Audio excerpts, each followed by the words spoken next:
Hello friends, स्वागत है आप सभी का मेरे चैनल कटिंग एंड स्टिचिंग इन हिंदी में। तो आज का हमारा तीसरा क्लास है जिसमें मैं आप लोगों को 34 साइज़ के लिए ब्लाउज़ कटिंग बताने वाली हूँ, वो भी पेपर पर। तो चलिए हम इस वीडियो को शुरू करते हैं। देखिए, यहाँ हमने पेपर लिया है और इन सब सारी चीज़ों को पहले हम साइड कर लेते हैं और अपने पेपर पर कटिंग करेंगे। तो यहाँ हमने पेपर लिया है, ये डबल फोल्ड में है। मैं अपने हर क्लास में आप लोगों को बताती हूँ कि पेपर को किस तरीके से फोल्ड करना चाहिए, ठीक है। बंद भाग आपको हमेशा अपनी ओर रखना है और खुला भाग आपको आपके अपोजिट साइड, ठीक है। अब हम अपने सबसे पहले लंबाई का निशान लगाते हैं, ठीक है। तो जितना भी आपका लंबाई होगा उसमें आपको 1 इंच ऐड करना है। तो मेरा यहाँ 13 इंच है, तो हम 14 इंच पर मार्क करेंगे और इसको सीधा कर लेना है आपको। ये हमारा शोल्डर हो जाएगा, ठीक है। अब देखिए, शोल्डर का नाप हम कितना रखेंगे, 5.5 इंच, क्योंकि ये हमारा डीप नेक के अकॉर्डिंग बन रहा है। तो यहाँ हम 5.5 इंच का शोल्डर रखेंगे। अब अपना आर्म होल ले लेते हैं। तो आर्म होल भी हम रखेंगे 5.5 इंच। अगर आपका ब्लाउज़ डीप नेक बनाएंगे तो आपको जितना शोल्डर रहेगा उतना ही आपको आर्म होल लेना है, ठीक है। अब हम अपनी चेस्ट का निशान लगाएंगे। तो चेस्ट हमारा 34 इंच है। 34 को अगर हम 4 से डिवाइड करेंगे तो हमारा आएगा 8.5 इंच और 1.5 इंच का हम मार्जिन ले लेंगे। अब गले की चौड़ाई लेना है हमको। तो यहाँ हम 2 इंच, 2 में 2 सूता ज़्यादा ले रहे हैं हम यहाँ पर गले की चौड़ाई, ठीक है। और इसका लंबाई हम रखेंगे लगभग 9 इंच, क्योंकि ये डीप नेक है इसीलिए। और इसकी चौड़ाई हम 3 इंच रखेंगे। अब इन निशानों को हम मिलाएंगे। ये हमारा बैक पार्ट है, ये हमारा पीछे का गले का निशान हो जाएगा। अब हम अपने आर्म होल के लिए निशान लगाएंगे। तो ये बैक पार्ट के लिए हम 1.5 इंच पर मार्किंग करते हैं।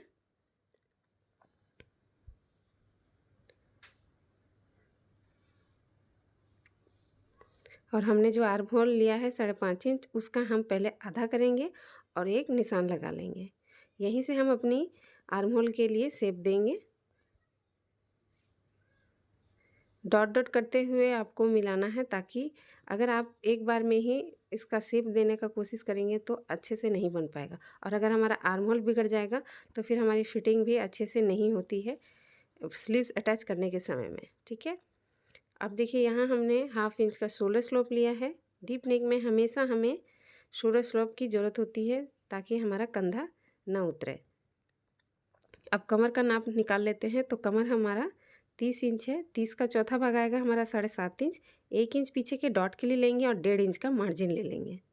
अब देखिए, फिटिंग वाले लाइन को फिटिंग वाले लाइन से मिला देंगे और मार्जिन वाले को मार्जिन वाले लाइन से।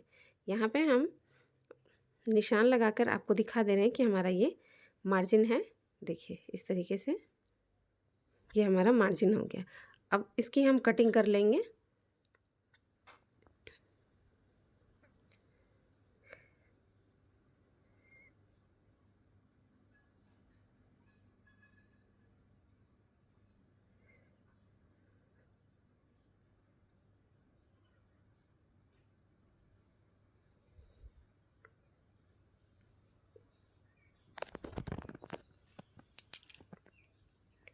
ये हमारा बैक पार्ट कट होकर रेडी हो चुका है।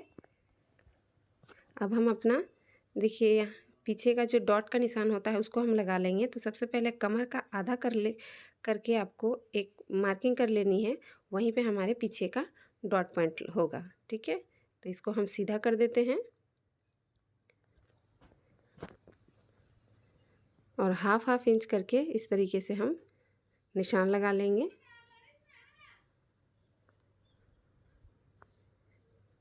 अब हम अपने फ्रंट पार्ट के लिए कटिंग करेंगे। तो यहाँ हम अपना पेपर ले लिए हैं। अब बैक पार्ट को इसके ऊपर रखते हुए इस पे हम चारों तरफ से निशान लगाएंगे। अब 1 इंच का हम मार्जिन लेंगे अपने फ्रंट पल्ले पर। उसके बाद ही हम अपने बैक पार्ट को रखकर सारा निशान लगाएंगे। देखिए, फ्रंट पल्ला हमेशा हमारा बैक पल्ले से थोड़ा सा बड़ा रहता है, ठीक है। अब देखिए, उसी निशान के ऊपर हम रखकर अब अपने फ्रंट वाले पार्ट को उतार लेंगे।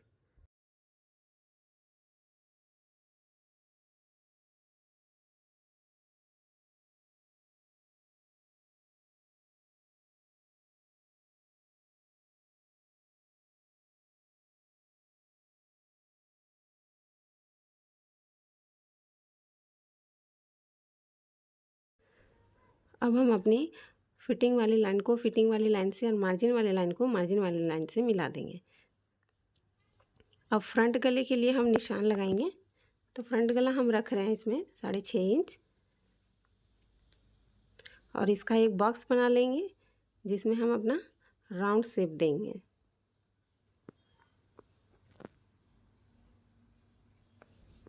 अब हम अपने तीरे का निशान लगाएंगे। तो देखिए यहाँ हम तीरे का निशान 11.5 इंच पर लगा रहे हैं और इसको सीधा कर लेंगे। ठीक है। अब ये हमारा 34 साइज़ का ब्लाउज है, तो इसमें हम अपनी कटोरी का निशान 5.5 इंच पर रखेंगे। यहाँ एक मार्किंग कर देंगे 5.5 इंच पर और इसको सीधा कर लेंगे।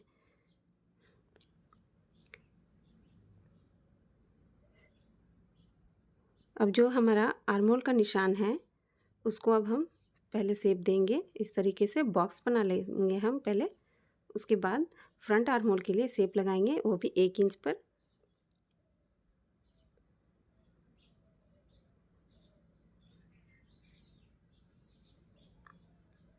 अब फ्रंट वाले आर्म होल से हम 2.5 इंच पर एक मार्किंग करेंगे और फ्रंट गले की तरफ से 1 इंच पर मार्किंग करेंगे। अब इन निशानों को हम मिलाते हुए अपनी कटोरी का शेप देंगे।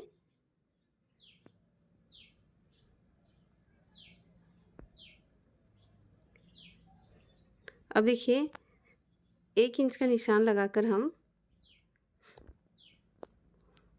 राउंड करते हुए अपनी कटोरी का शेप देंगे यहाँ पर। अब हम कटिंग कर लेते हैं। ये हमारा फ्रंट पल्ला है, तो देखिए अंदर वाले आर्म होल की तरफ हम कट कर रहे हैं।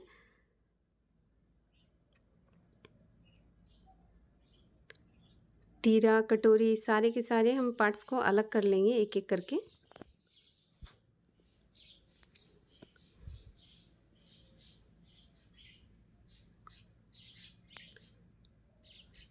अब हम अपनी कटोरी को किसी दूसरे पेपर पर रखकर बढ़ाएंगे, क्योंकि ये कटोरी अब हमारी कोई काम की नहीं रहेगी। तो देखिए इस तरीके से हमने दूसरे पेपर पर रखकर ये इस कटोरी को हम उतार लेंगे। एज इट इज़ ये जैसा है उसी तरीके से मार्किंग करके हम इसको उतार लेंगे। अब इस पेपर को हम हटा देंगे, यानी कि कटोरी के पार्ट को, और इन निशानों को हम पहले गहरा कर लेंगे। उसके बाद हमने जितना इंच का हमने कटोरी लिया है उसको पहले हम यहाँ से देखिए नाप कर इसका एक मिडिल सेंटर निकालेंगे और उसी में नीचे की तरफ हम 1.5 इंच की मार्किंग करेंगे और साइड से 1.5 इंच और इस साइड से 1.5 इंच। ठीक है। अब देखिए गले की तरफ हम हाफ इंच दोनों तरफ से हम बढ़ाएंगे और इन निशानों को इस तरीके से मिलाएंगे।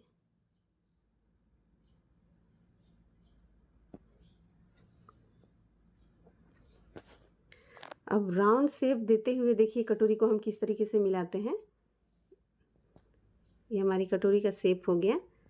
देखिए ऊपर की साइड से आपको कम लेते हुए नीचे की ओर थोड़ा सा बढ़ा कर लेना है। ठीक है।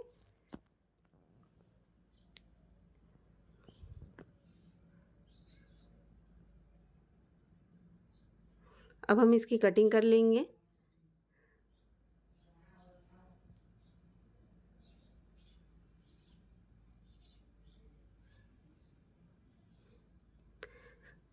ये हमारी 34 इंच की कटोरी की कटिंग हो गई है। अब हम बाजू की कटिंग करेंगे। तो देखिए यहाँ हमने पेपर लिया है। अब हम सबसे पहले बाजू की लंबाई का निशान लगाएंगे। तो बाजू की लंबाई हमारी 5.5 इंच है, तो यहाँ 5.5 इंच पर मार्किंग कर रहे हैं और हाफ इंच का मार्जिन लेंगे दबाव के लिए और इसको हम सीधा कर लेंगे सबसे पहले। अब देखिए हमारी बाजू की गोलाई 5.5 इंच है और 1.5 इंच का हम मार्जिन रख लेंगे।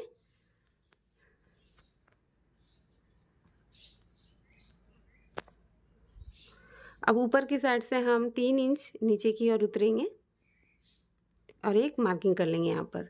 ठीक है। और इसको भी हम सीधा कर लेंगे।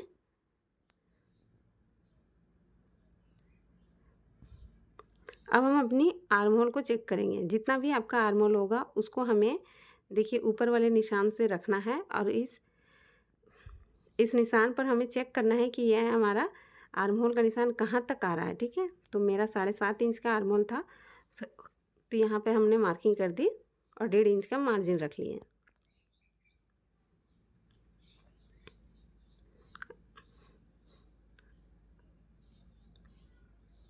अब फिटिंग वाली लाइन को और मार्जिन वाले लाइन को पहले हम मिला लेंगे। अब हम अपनी बाजू का शेप देंगे। देखिए हल्के हाथों से आपको बाजू का शेप देना है।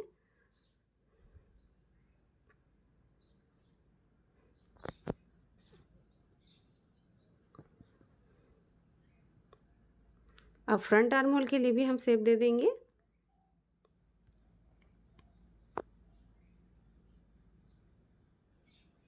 इस तरीके से अब हम इसकी कटिंग कर लेते हैं।